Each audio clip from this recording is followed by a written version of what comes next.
because we're cutting across right now to Kyiv, where my colleague Rajesh Pawar is joining us. Rajesh, evacuation orders being given where the city, the capital of Kyiv is concerned. What are you picking up?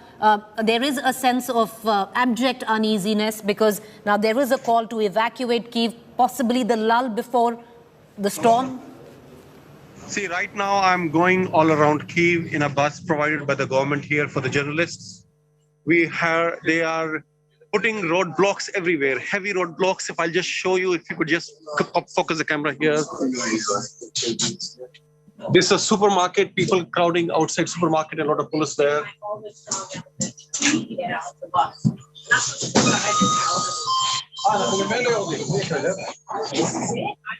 I want to show you that big crowds outside supermarkets. There's a shortage of food items. And I want to show you, please, if you can focus the camera here, the long queues here. Can you see the queues? Yes, Rajesh, we can see those queues. We can see those long winding queues, people even queuing up to get inside. These are the biggest supermarket chains here, Novus, and see the people outside here.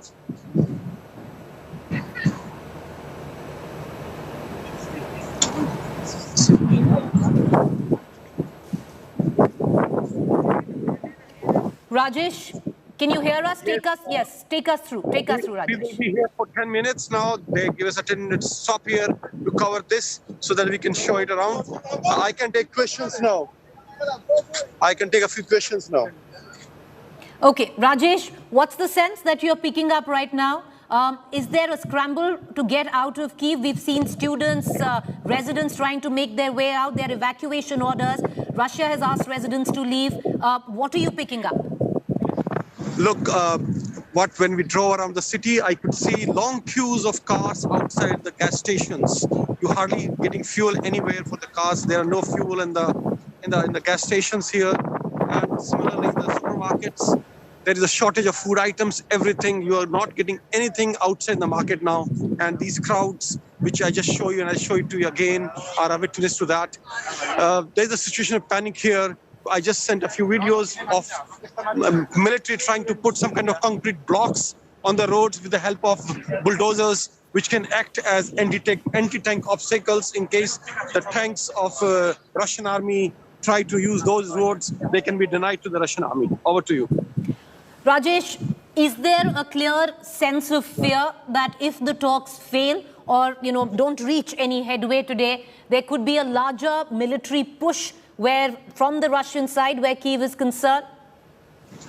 Look, there is a lot of disinformation here and nobody exactly knows what's going to happen and what is happening. Nobody has a clear sense of it, be it in the public, be it in the military, be in the police. But everybody is afraid, everybody is on the edge, and everybody is prepared for everything which is likely to happen in a war. Over to you. Rajesh, are people, local residents looking, are you seeing them actually putting their bags together and fleeing Kyiv?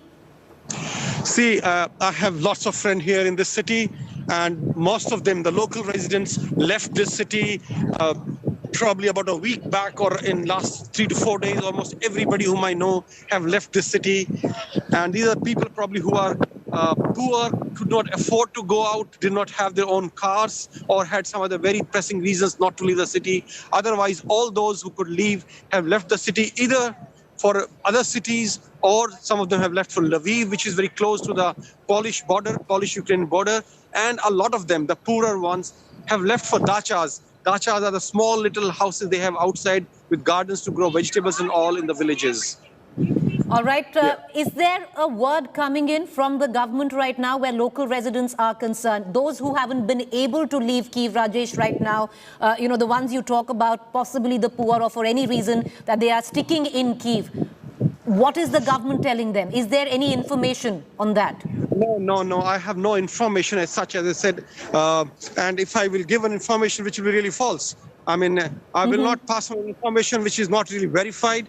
I'm here with the journalists from around the world, and no such information will be passed on to us or have been told in a press briefing by the government to us.